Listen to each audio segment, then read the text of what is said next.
Breaking news చూస్తున్నాం. బండి సంజయ్ మెడకు కొడుకు పోక్సో కేసు బిగుసుకుందా? బండి సంజయ్పై తీవ్ర ఆగ్రహంతో అధిష్టానం ఉన్నట్టు తెలుస్తుంది. కేంద్ర మంత్రి పదవి నుంచి బండిని తప్పించడం ఖాయమనే చర్చ నడుస్తుంది.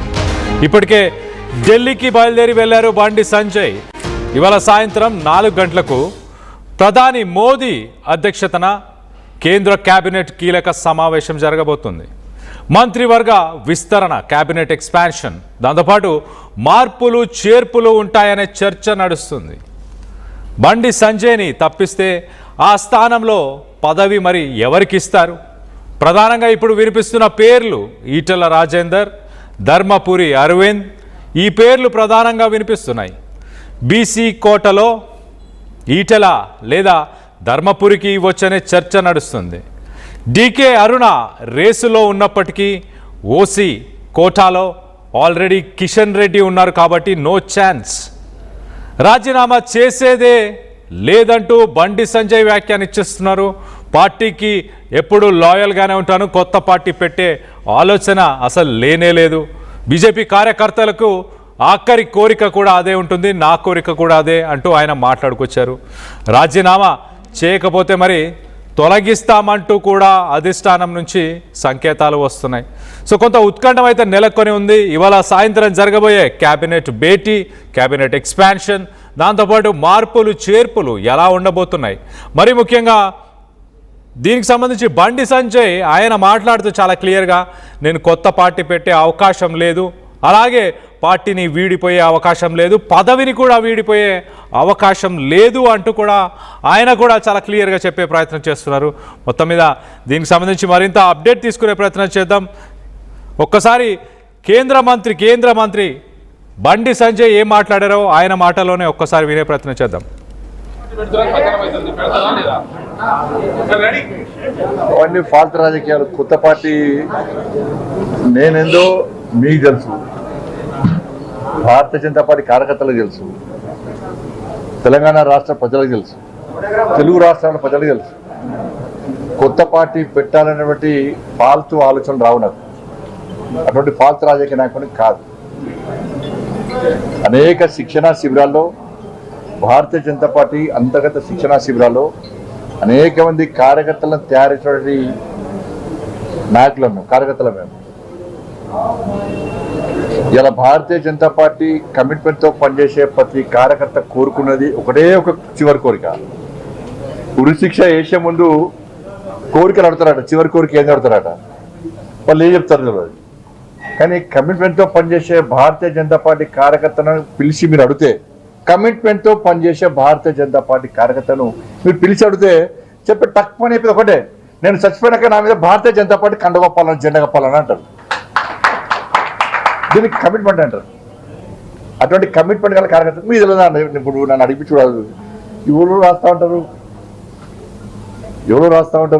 ఏదో చేస్తూ ఉంటారు. కాబట్టి దాన్ని పట్టించుకోవాల్సిన అవసరం లేదు, పట్టించుకోవడం కూడా.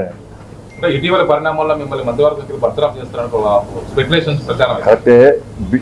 కేసీఆర్ చేత 17 మంది ఎంపీలు ఉన్నారు. కేసీఆర్ దయాదక్షిణ మోడీ ప్రభుత్వం నడుస్తుంది పాపం. కాబట్టి కేసీఆర్ సమాజం దానిలో కూర్చొని ఫామ్ హౌస్లో కూర్చొని బండి సంజయ్ని బర్తరఫ్ చేస్తారు అంటే నీకు ఒకే ఎంపీ లేడు, బర్తరఫ్ చేయాలంటావు. ఎందుకంటే నీ గడిల పాలన బద్దలు కొట్టింది మేమే, నీ అవినీతి సామ్రాజ్యాన్ని కూకటి వేళ్లతో పెకిలించింది మేమే, నీ కుటుంబ పాలన వ్యతిరేకంగా కొట్టాడింది మేమే. ఉంటుంది, నీకు సహజంగా ఉంటుంది. నీ 15 మంది ఎంపీలు ఉన్నారు కదా, అందుకే రెచ్చిపోతున్నావు నువ్వు.